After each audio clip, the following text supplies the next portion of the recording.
I am a Boston blogger, and I put that in quotes because I technically live in Quincy, so greater Boston blogger. Focuses on personal style, and my personal style is definitely considered casual chic. And personal project has been kind of creating a space to live in that's one, Instagrammable, but also that I'm comfortable in, making my home an oasis. But blog wise, I can't share what I'm working on, but I do have a project coming up soon. I think it goes live next week that I'm really excited about.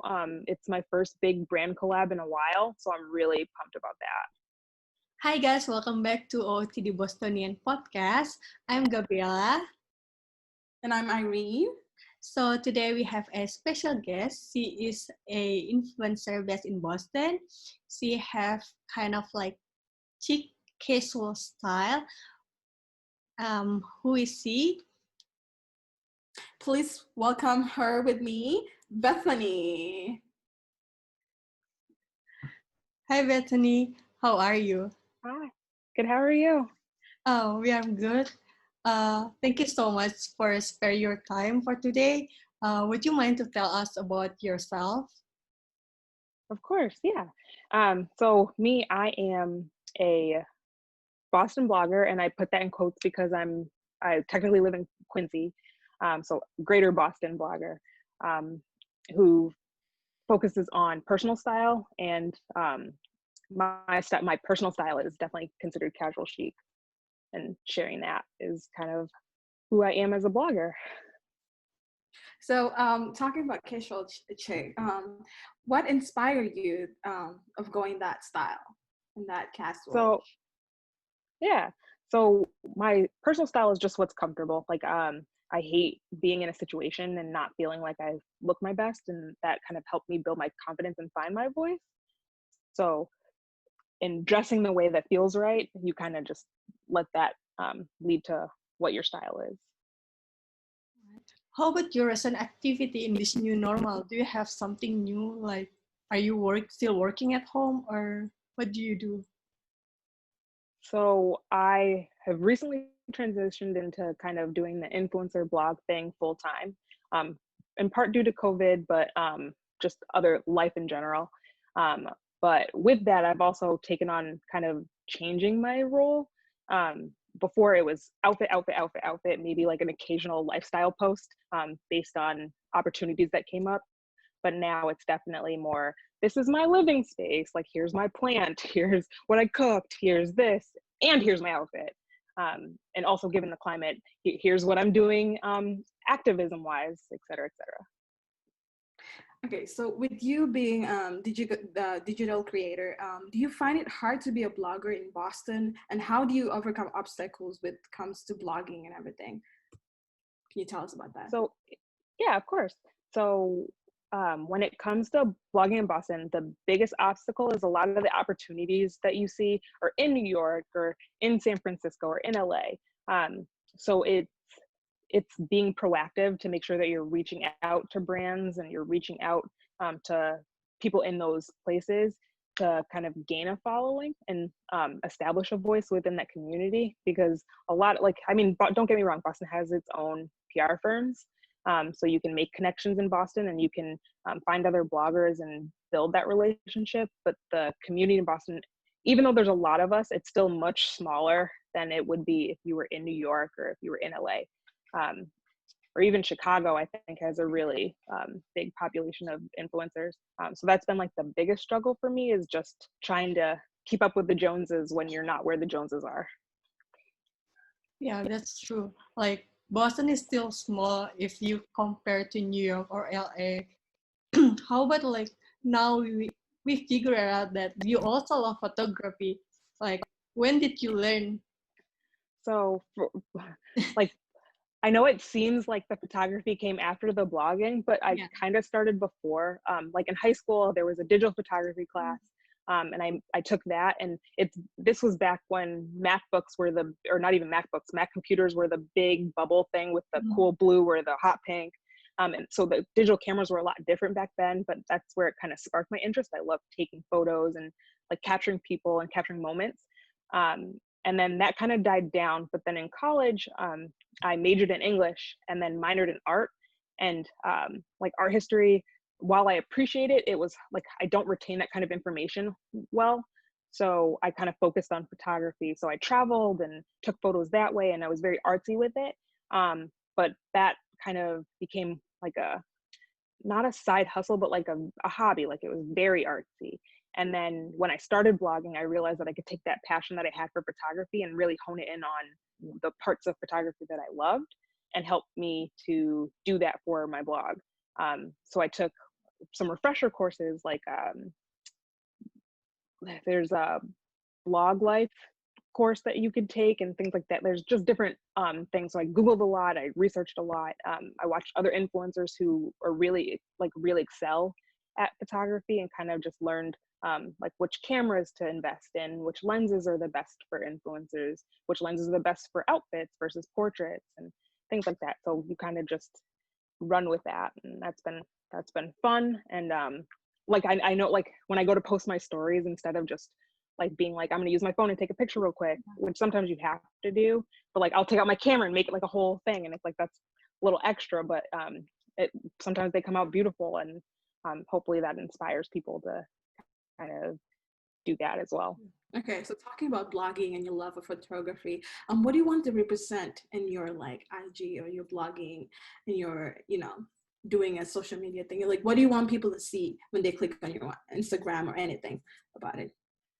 So I want them to be inspired in general. Like I want them to see what I do and want to read that, and hopefully that sparks some kind of passion in them or some kind of desire to create. But more importantly, I want them to know that it's attainable. I know I give off some very girl next door vibes. And I want people, like, I hope that that helps people see this as something that they can do too. Not to discredit myself by any means, but if I feel like by me doing it, I can help others to do the same, and to know that it's something that they can do. Even with my outfits, like I try to keep them budget friendly so that people know that one, my outfits are affordable, but also that if something that I have or something that someone else has isn't affordable, they can go and find something similar and make it something that they can do if they really love that outfit. Cool. You don't have to get the Versace t-shirt. You can get a graphic t-shirt that's similar at Target or somewhere else. Yeah, that's true. As long as you can mix and match your outfit, that's gonna be your style. How about your current, Exactly. how about your current project, like in this pandemic, or we stay home for 3 months, or do you have upcoming project that you would like to share to our audience? So that's kind of like a two-part question, and I have like two answers. Like my personal project has been kind of creating a space to live in that's one, Instagrammable, but also that I'm comfortable in, making my home an oasis. So like you can kind of see my little propagation wall that I started. So I got really into plants over quarantine, like a lot of people have, and kind of went with that. Like I've had plants and I've had like a number of plants, and people would come over and be like, you have a lot of plants. And I'd be like, cool. But I was like, 4 is not really a lot, but okay. But quarantine now I've got like 20 and that's kind of been like taking care of them has been fun, and wanting to get more, but also having budgetary restraints because COVID. I've kind of learned from that. I've still wanted more plants. So then I learned how to propagate and kind of have been experimenting with that and seeing what I can do to create more plants without breaking my bank. But blog wise, I can't share what I'm working on, but I do have a project coming up soon. I think it goes live next week that I'm really excited about. It's my first big brand collab in a while, so I'm really pumped about that. I can't wait to share. I was working on sneak peek photos, and I was like, well, you can't give away what you're doing, so like you got to zoom in real close and make sure that's a little blurry. But I'm so excited about it, and I really can't wait to share. We cannot wait to see what's coming up for your next project. Definitely, like, okay, we're gonna watch it for next week. That's awesome. It'll be early in the week, so yay. That's awesome. So talking about the whole project, do you have any favorite place in Boston that you would like to share? Like, I don't know, like places, restaurants that you would like to share to other bloggers that are watching this? So my favorite thing about Boston is the fact that a city and it's busy and there's a lot going on, but it's small enough where you can walk from one end to another in the course of a day without being like completely drained. So I don't have one particular place that like screams, yay, this is my absolute favorite. I do find myself recommending Frenchies to everyone, and I think it's because I like South End. Like I like going into Olives and Grace and going into Niche to buy, like honestly, like I have a lot of plants, and like every time I go to South End, I come back with at least one or two. So that's kind of like the area that I usually find myself talking about. But I will say that I like, given everything that's going on with Black Lives Matter, I've noticed that I've been doing my research more about certain places. Like there's been some restaurants, I'm not going to say any specific names, that have been called to light, just the injustices that have been happening behind the scenes there. So I'm being more conscious of where I'm going and where I'm investing my money, where I'm investing my time, even locally. Like it's cool that I want to support local, but making sure that that money isn't going to perpetuate anything systemic. Yeah, that was a really long-winded way of saying Frenchie. I mean, like, that's true. Like, there's a lot of cut going on, like, even the restaurant or like the brand, like itself, that not support like Black Lives Matter. It's like, there's a lot of, I think right now, like, the brand also like more conscious about like how they have to solve their management issue. Like, they have to do that because like right now, equality for everyone. I mean, it's not only concern for this time, but also for long term. So if they don't fix it right now, probably it's gonna be 20, absolutely. Yeah, you have 20. It'll get swept under years. the rug again if we just let it go. That's true. Yeah, people more smarter right now, and a lot of restaurants. So people have more option to select what they have to do. Yep. How about like that's exactly it? Yeah. How about like what your plan for next 3 to 5 years? This might be like a really long way to go, but do you have any plan for 3 to 5 years? Do you have something like what you want to accomplish? So I know there's a lot that I want to accomplish. Like a lot of my goals are kind of numeric. So like I'm like, I want to have X amount of followers, make this amount of dollars, have an average engagement of this. But during the time of COVID, like because of COVID and everything that's been going on, things have changed and really shaken up. So my goals are to have more concrete goals and not just focus on the numbers, but like to actually have purpose behind it. Like I know I want to inspire people, but how can I make that something concrete? Like what's tangible about that? Like so it's really, my goal is to define my goals better. And my 3 to 5 year plan is to just progress. And I know that sounds very vague, but it's more so because I just like, this time has shaken everything up and I don't want to be like 3 years, this is exactly where I want to be, and then have that all fall apart again. I will say that so when things not calm down, because I don't want them to go back to normal. Yes, COVID normal, not Black Lives Matter normal. Yeah. And I just want to make sure that I'm not planning something. I don't want to set myself up for failure.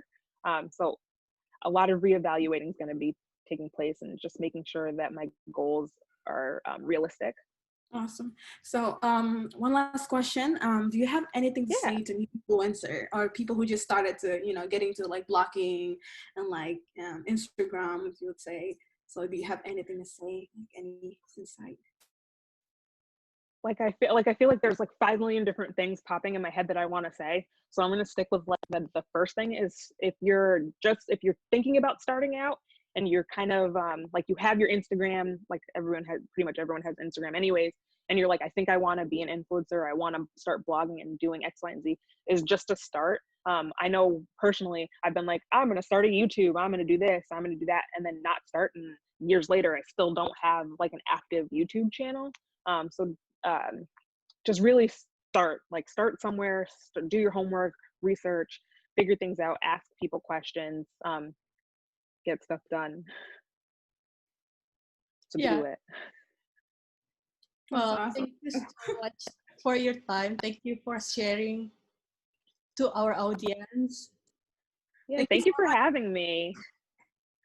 I'm so glad like we have chance to talk about like your style, what inspire your style, and then there's a lot of things that we learn from you right now.